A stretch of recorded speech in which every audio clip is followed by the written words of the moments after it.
Ora viva, caros estudantes. Estamos cá para dar a nossa primeira sessão de aulas aqui no YouTube. Portanto, não se esqueça de fazer o like na página, não se esqueça de se subscrever na página.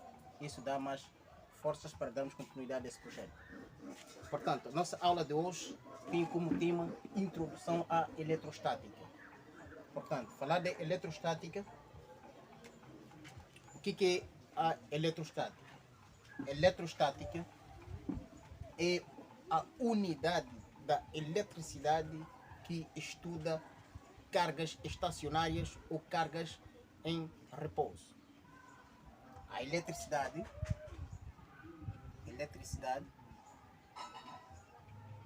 ela é dividida em duas unidades: eletrostática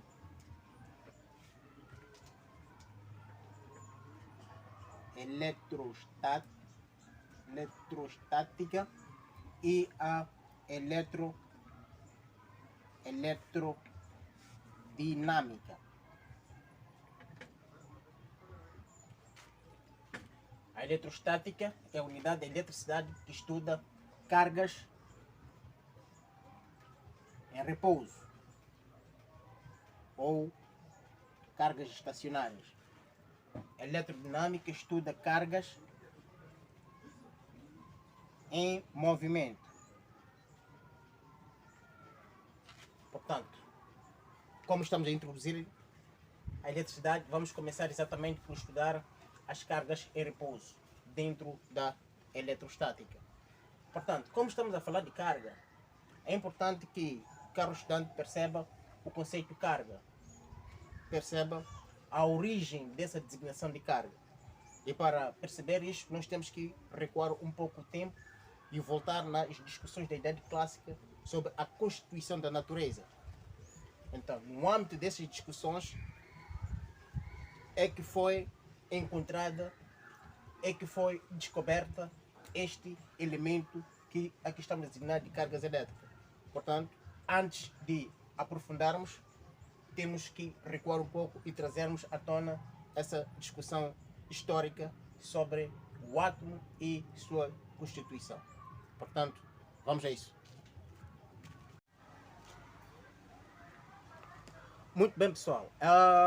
Eu vou deixar ficar aqui uma breve resenha, um pequeno historial sobre o percurso da discussão atômica, sobre a constituição da matéria e ao ponto de descobrir a carga elétrica ou o eletrão. A discussão começa na Idade Clássica pelo Demócrito. O Demócrito já tinha a ideia de que a matéria era constituída por partículas muito pequenas, indivisíveis,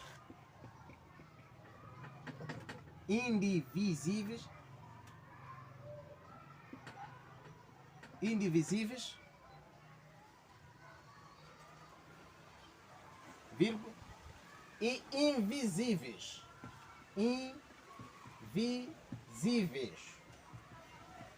Que essas partículas que compunham a matéria eram designados de átomos,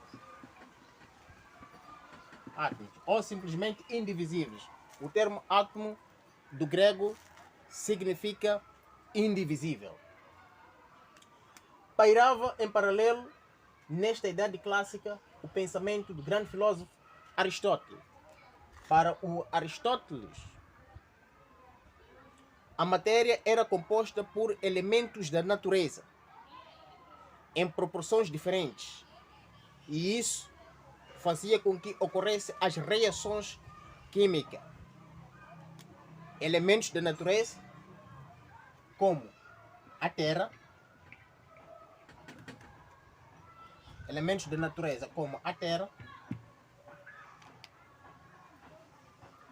água,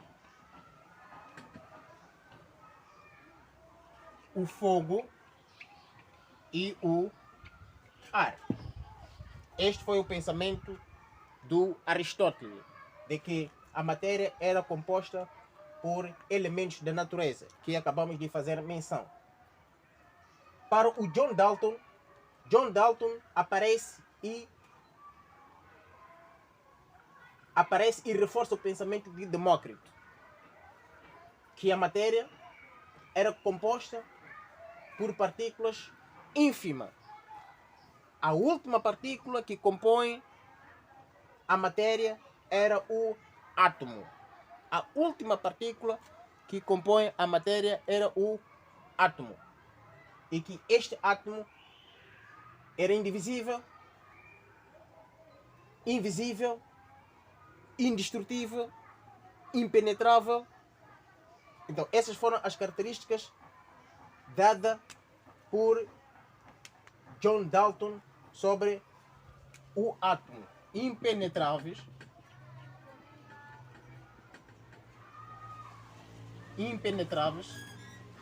indestrutíveis,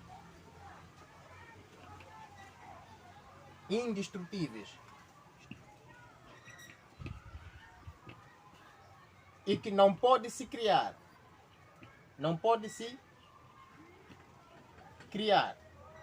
Em outras palavras, não pode se criar, nem se pode destruir. Então, esse foi o John Dalton, mas não foi tanto do pensamento do Demócrito. Já o Thomson, no decurso das investigações, descobre que o átomo, que era tida como a partícula mais pequena que compunha a matéria, ele descobre que existia pelo menos mais uma partícula mais ínfima em relação ao átomo, que esta partícula era o eletrão.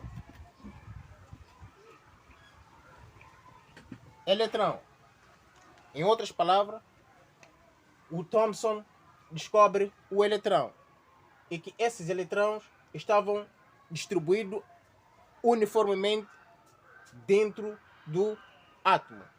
Este modelo de Thomson foi conhecido como o famoso modelo pudim de passas, que o átomo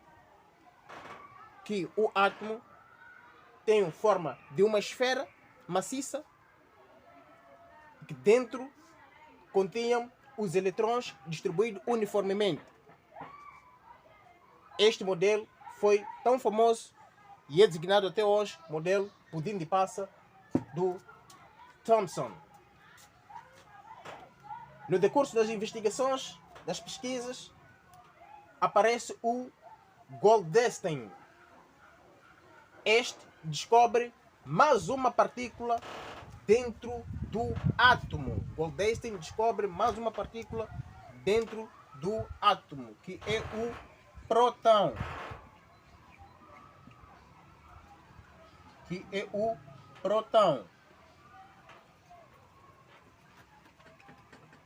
Ou, em outras palavras, o positrão.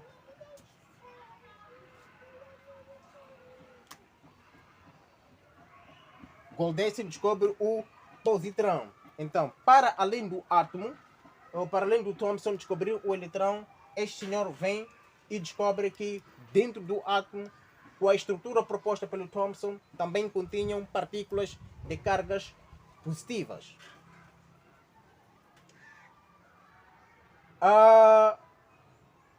O Ernest Rutherford vem descobrir o núcleo atômico. O Ernest Rutherford vem descobrir o núcleo. O núcleo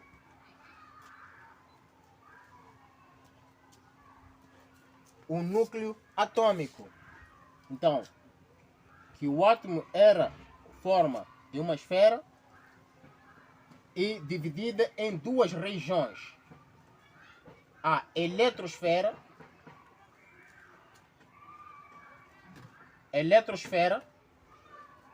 região onde habitam os eletrões, e o núcleo,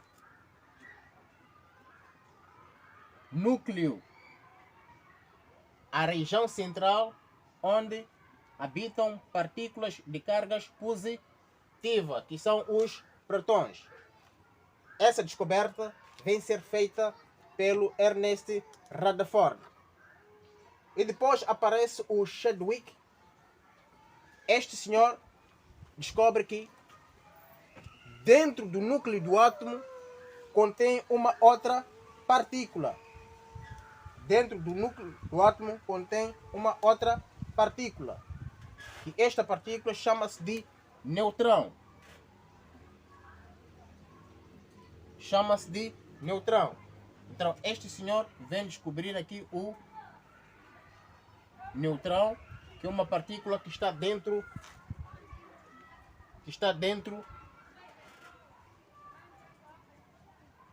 do núcleo atômico.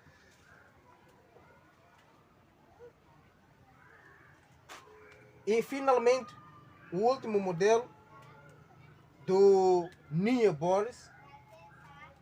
Niels Bohr descobre que ao nível da eletrosfera habitam sim os eletrões, mas em níveis de energia ou camada.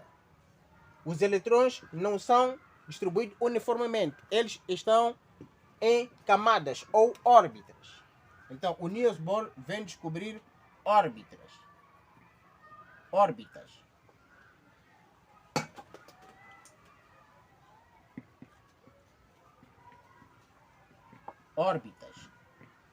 Essa foi a última descoberta realizada por Niels Bohr. Ok. Nós acabamos de ver aqui, segundo a discussão dos modelos atômicos, o último modelo observa que o átomo tem a forma de esfera e ela tem duas regiões. A eletrosfera,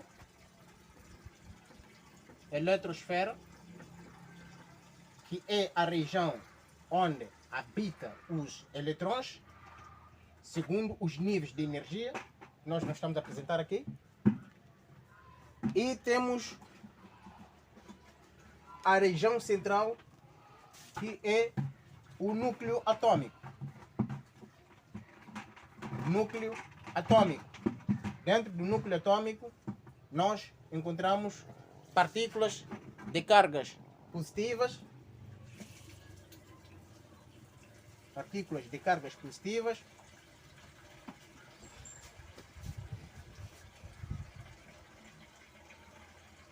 e os neutrões.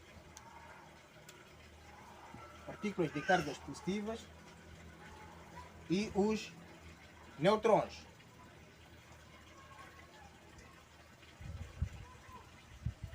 E fica apenas uma partícula sem carga, que é o neutrão, dentro do átomo. Então, é importante aqui destacar que os elementos químicos, os átomos, são apresentados na sua generalidade pela seguinte forma. Temos aqui o X, que representa o símbolo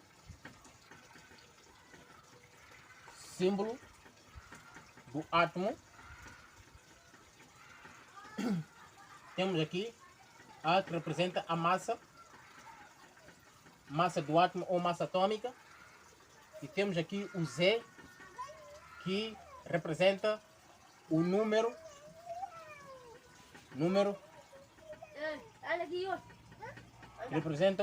atômico, Z. Podemos ter um exemplo concreto.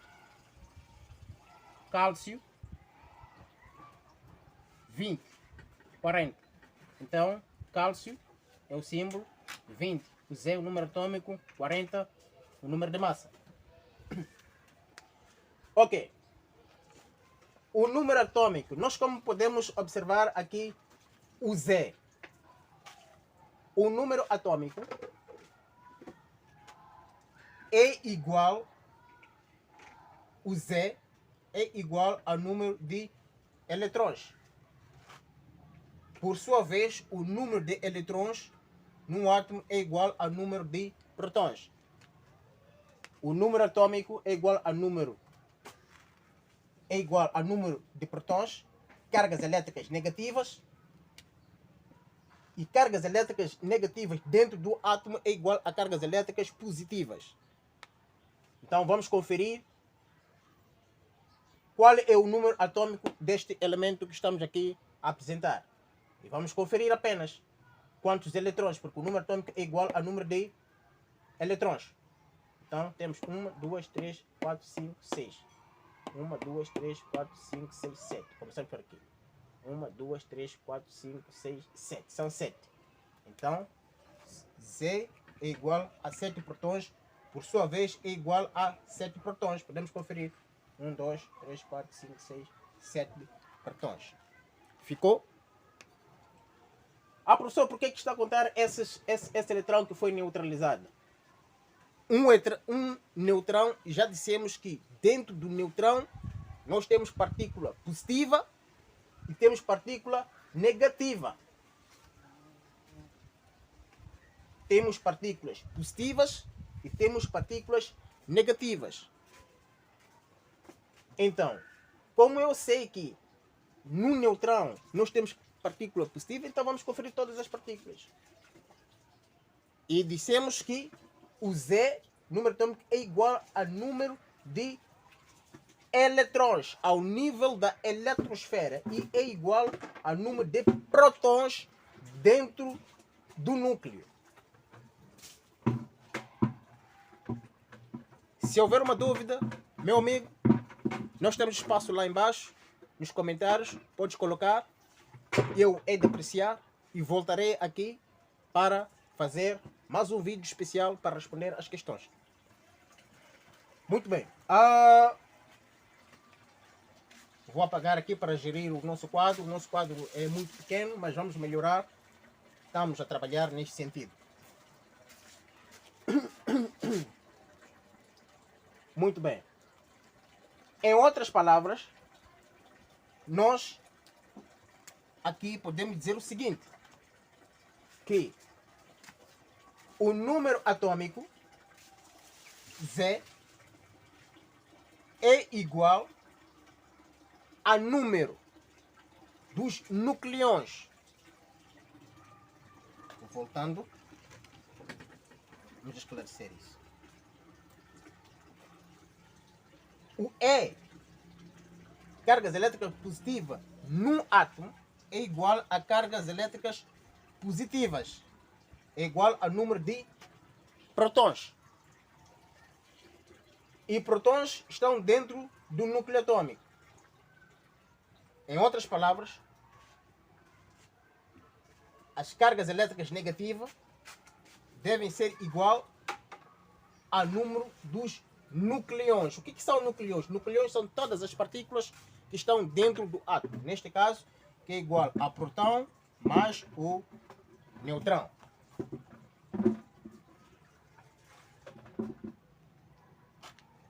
Quantos prótons nós temos? Eletrões temos?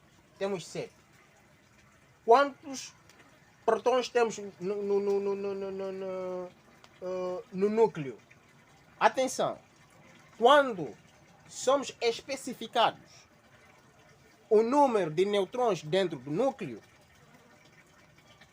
quando temos presente o número de neutrões dentro do núcleo, então conferimos os números dos neutrões.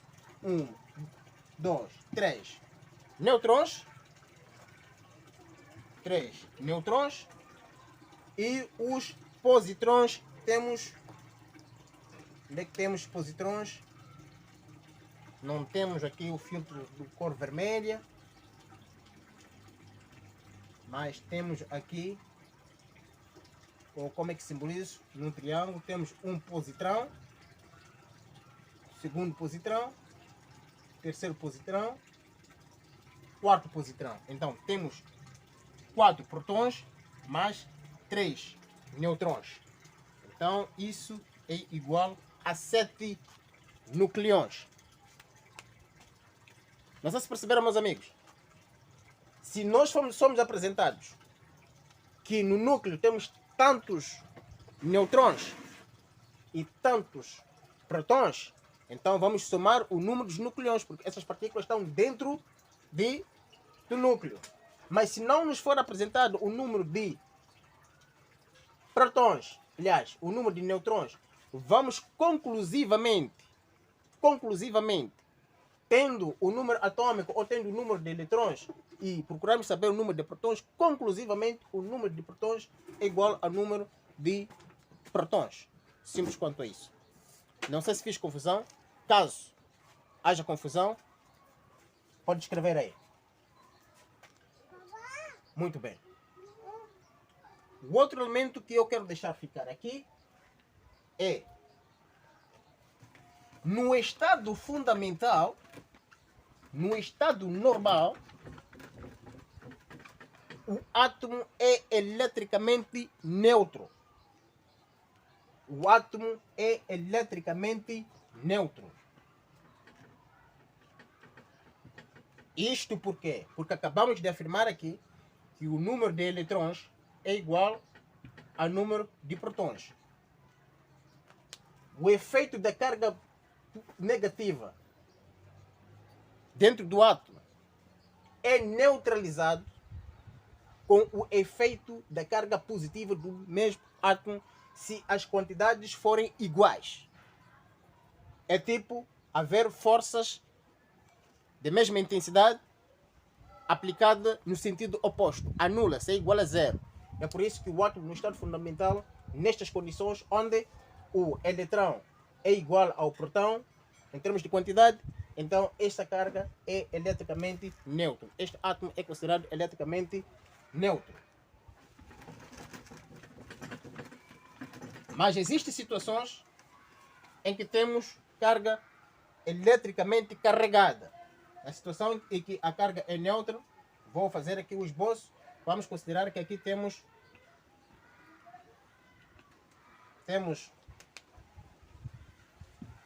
5 prótons e temos 5 nêutrons. Temos aqui 5 prótons e temos 5 eletrons. Então, nesta situação, esse átomo é neutro. Mas se haver excesso de carga, seja positiva ou negativa, então, havendo desigualdade, nesta situação onde temos 5 prótons e 6 eletrons, o que vai acontecer aqui? Vamos combinar as cargas. Aqui nasce um eletrão, aliás, nasce um nêutron, nasce um nêutron, nasce o outro nêutron, nasce um nêutron, nasce um nêutron. Então fica aqui apenas uma carga positiva. Essa carga que vai caracterizar o estado do átomo. Então este átomo ficará eletricamente negativa. Esse átomo é considerado que é eletricamente carregado devido ao excesso de carga que apresenta. Prontos. Mas esta situação, já o átomo não está no estado fundamental. Deve existir uma condição para que isto aconteça. Vamos explicar mais tarde. Quero fazer referência aqui sobre quantização de cargas dentro de um átomo. A carga é estimada, um eletrão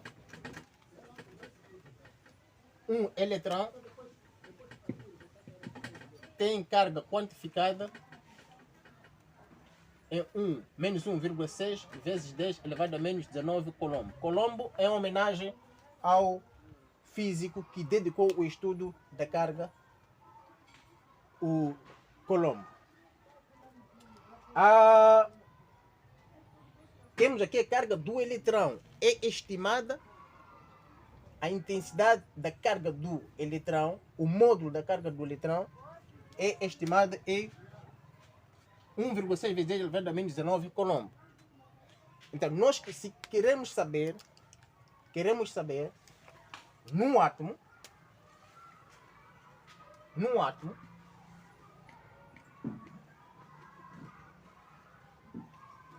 a quantidade de carga total do átomo, sabendo que um eletrão, uma carga elétrica, vale menos 1,6 vezes 10 elevado a menos 19 coulomb. Uma carga elétrica, um eletrão.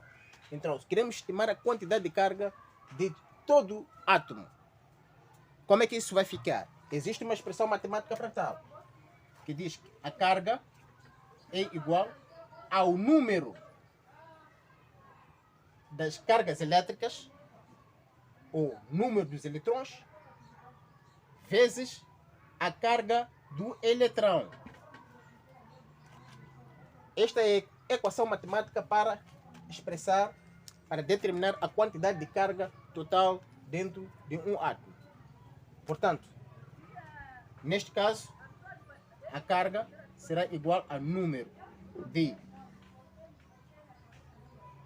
eletrões vezes 1,6 vezes 10 elevado a menos 19. Vou escrever aqui em módulo, mas sabemos que o eletrão tem carga elétrica negativa e o positrão é que tem a carga elétrica positiva. Positrão é o mesmo que falar protão. Então temos aqui a expressão matemática para determinar a quantidade de carga de um átomo. Ok, meus amigos. Falamos da situação de carga neutra e dissemos que existe um processo que consiste na eletrização de um determinado átomo. O átomo, no estado fundamental, ele é neutro. Isto acontece porque o número dos eletrões é igual ao número dos prótons. Caso não exista essa igualdade, haver excesso de carga, esse átomo será considerado eletricamente carregado. Se o excesso de carga for negativa, então será considerado de carga eletricamente negativa. E vice-versa. Portanto, o processo de carregamento de carga, o processo de fazer com que a carga seja eletricamente carregada, chama-se de eletrização. Temos que eletrizar um determinado átomo neutro para esse adquirir ou adotar certo tipo de carga. Este processo de eletrização é já a aula a seguir. Portanto, meu amigo, me acompanhe na aula a seguir, que vou tratar exatamente do processo de eletrização. Essa é a primeira aula que estou a terminar. As aulas serão sequenciais. Para perceber a aula seguinte, deve primeiro compreender a aula anterior.